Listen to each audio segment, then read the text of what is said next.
In-law, what have I done? Tara whispered as the door slammed behind her, her heart pounding louder than the silence in the Leckie mansion. She thought today would be the beginning of forever, but from the moment she stepped in, everything spiraled. What did she do wrong? You won't believe this. Tara stood in front of the full-length mirror in her mini-flat apartment in Surulere, turning slowly as she studied her reflection. Her makeup was soft but elegant, the kind that whispered confidence without screaming for attention. Her light beige dress, fitted and classy with subtle embellishments, complemented her slender frame. It was a dress that said she was respectful, but not to be underestimated. She had debated all night whether to go with something more traditional, but Alex had assured her that his parents were not that deep. Still, there was a quiet flutter of anxiety in her chest. She'd met parents before, some warm, some cold, but this was different. Alex came from serious money, the kind of money that didn't just whisper in old money tones but sat tall in Leckie Phase 1, drove Range Rovers, and had family dinners with politicians and ambassadors. She glanced at her phone. It was 11:08 a.m. Alex was supposed to pick her up by 11:30. She'd already rechecked her small Louis Vuitton purse 3 times. Lip balm, handkerchief, mint gum, her phone, and a small bottle of perfume. No pepper spray. Not today. As she sat down on the edge of her bed, she thought about how far they had come. 2 years ago, she and Alex met at a product launch event in June. She was handling PR for a new skincare brand, and he'd been dragged there by his cousin. Their conversation had started with skincare jokes, wandered into tech, and before they knew it, they were exchanging numbers. It hadn't been love at first sight, but it had been something real, a slow burn that evolved into late-night conversations, thoughtful gestures, and genuine laughter. Alex was kind. He listened. He never raised his voice. And more importantly, he believed in her career. She was head of marketing at a growing fashion brand, a job she fought for after years of building her name through internships, failed partnerships, and low-paying gigs. She knew her worth, and she never let anyone dim her shine, not even during the months when her salary couldn't cover both rent and food. But now she was doing well. She had saved up for a car, had her own place, and was even planning to launch a personal clothing line by the next quarter. Life was finally aligning. And meeting Alex's parents was supposed to be the next step in this journey. The knock on her door jolted her out of her thoughts. "T, you ready?" Alex's voice came through. She smiled, took a final look in the mirror, grabbed her purse, and stepped out. The ride to Leckie was mostly quiet, the kind of silence filled with occasional glances and hand squeezes. Alex looked handsome in his crisp navy blue native. He had that clean, boyish look that made people trust him instantly. Broad smile, tidy haircut, warm eyes. "Just be yourself," he said, squeezing her hand again. "My mum can be intense, but she'll come around. My dad's chill, though. You'll like him." Tara nodded and forced a smile, but her heart kept pounding. Something told her this wasn't going to be as simple as Alex hoped. When they arrived at the house, Tara's eyes widened slightly. Mansion wasn't even the right word. The gates alone were taller than most fences in Surulere. A security guard dressed in a proper uniform opened for them, and the compound was paved with interlocked stones, so clean they almost sparkled. The house stood tall, white modern, intimidating in its architecture. Alex parked beside a black Lexus Jeep, turned off the ignition, and looked at her. "You ready?" She nodded. He stepped out first, came around to open her door, and they walked in together. As they approached the main entrance, the door opened before they knocked.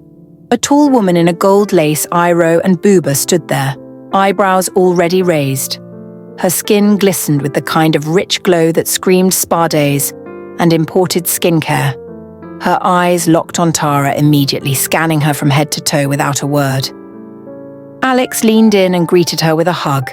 "Mummy, meet Tara." Tara bent slightly in greeting and smiled. "Good afternoon, Ma. It's so nice to meet you." Mrs. Adetola did not smile back. "Good afternoon, you didn't kneel?" Tara blinked. "Oh, I'm sorry, Ma," she said, quickly bending both knees slightly. "I didn't mean any disrespect." Mrs. Adetola stepped aside. "Well, you're here now, come in."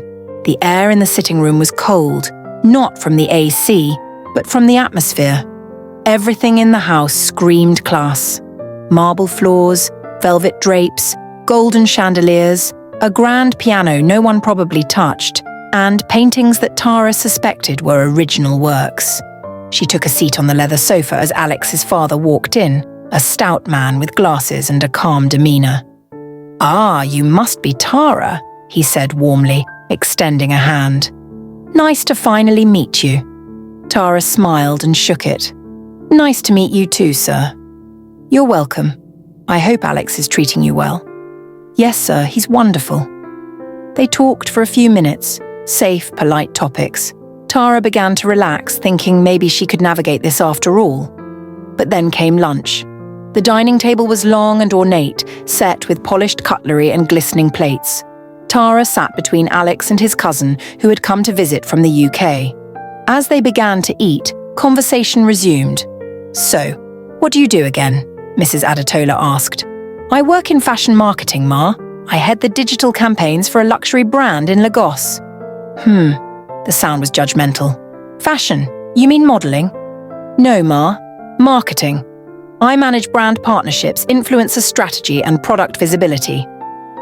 "So like Instagram things?" Tara maintained her smile. "That's part of it, yes. But we also do corporate collaborations and lifestyle campaigns." Mrs. Adetola nodded slowly, then turned to Alex. "So this is who you've been hiding for 2 years." "Mummy, please. I just asked a question. You dated girls who were doctors, bankers, and now it's social media work." "I'm not on social media for work, Ma. It's digital marketing. I studied mass communication and specialize in fashion content strategy." The room went quiet. Tara noticed the cousin shift slightly. Mr. Adetola tried to change the subject by asking about traffic in 6, but the damage had been done. The rest of the meal passed with shallow conversation. When it was time for dessert, Tara offered to help bring it from the kitchen, hoping to earn some points. She returned with a tray of fruit parfaits and served each person, starting with the elders. She placed one in front of Mrs. Adetola with a smile. "Oh, thank you," the woman said, looking at it. "You even know how to carry tray. Surprising." Tara almost dropped the last parfait. When it was finally time to leave, Tara smiled and thanked both parents. Mrs. Adetola nodded, then said, "Next time, wear something more traditional. First impressions matter." In the car, Tara sat silently staring out the window. Alex sighed. "I'm sorry." "She doesn't like me," Tara whispered. "She's just protective." "No, Alex. She insulted my job, my outfit, and made me feel like I was some random girl you picked off the street." "She'll come around." Tara turned to him. "Will she?" He didn't answer. Back in her apartment, Tara collapsed on the bed. The whole experience replayed in her head like a bad movie. Every detail, the look, the tone, the subtle jabs. She hadn't expected hugs and praises, but she hadn't prepared for outright hostility either. And yet, she wasn't going to walk away. Not just yet. The next morning, she got a call from her mum. "How did it go?" Tara hesitated. "It was okay." "You don't sound okay." Tara paused. "His mother doesn't like me." Her mum was quiet. "Most mothers don't like any girl the first time. Don't let it shake you. If Alex is worth it, then prove to them you are too." Tara nodded slowly. She was never the type to give up. And she wasn't going to start now. If Mrs. Adetola thought she could be scared off with a few cold stares and snide remarks, she didn't know who she was dealing with. Tara would return. But next time, she wouldn't just come prepared, she would come unshakable. The following week, Tara found herself replaying the visit over and over in her mind. She analysed every moment, from the look Mrs. Adetola gave her at the door to the way she downplayed her career as Instagram things. It irritated her, not because she needed validation, but because she'd worked too hard to let anyone, especially someone who didn't know her story, reduce her ambition to something so trivial. She remembered the countless nights she spent building campaign decks from scratch, staying up past midnight editing brand proposals, negotiating influencer deals, and pushing herself into rooms that didn't have space for women like her. Her job wasn't some frivolous pastime. It was her calling. On Thursday evening, while sipping chilled Zobo at a new rooftop lounge with her best friend Mimi, Tara finally let the frustration spill. "She looked at me like I was a charity case," Tara said. "Like I didn't deserve Alex just because I wasn't born with a silver spoon in my mouth." Mimi raised an eyebrow. "Well, technically you weren't. But silver spoon or not, you're a damn queen. And queens don't beg for approval," Tara sighed. "Still, it got to me." Mimi leaned forward. "T, do you want to be with Alex?" Tara didn't hesitate. "Yes, I do." "Then you need to stop worrying about what his mum thinks. At least for now. Just focus on being you. If she comes around, great. If not, at least you didn't shrink yourself trying to please someone who probably made up her mind about you the moment she saw you weren't from Banana Island." That night, Tara thought long and hard. She realized that she had let Mrs. Adatola's cold demeanor shake her confidence, even if just a little, but that wasn't her. She was the girl who turned a rejected proposal into a winning campaign. She was the girl who created an internship program for young fashion marketers because she knew what it meant to start from nothing. If Alex's mother couldn't see that, then maybe the problem wasn't hers. And yet, something in Tara refused to quit. Not because she was desperate to be accepted, but because she believed in earning respect, not demanding it. If Mrs. Adatola was going to judge her, fine. But she'd do it knowing exactly who Tara was. Not a perfect girl from a perfect family, but a woman who could match elegance with strength, confidence with humility, and grace with grit. By Saturday, Tara had a new plan. She was going to give it one more shot, but this time she would walk into that house not trying to win approval, but simply being herself. Not softer, not quieter, not overly polite. Just Tara.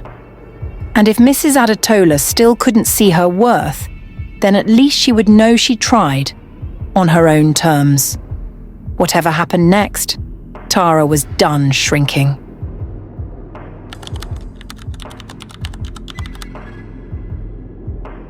Don't forget to like, comment, share, and subscribe for more teachable and inspiring folk tales by FE.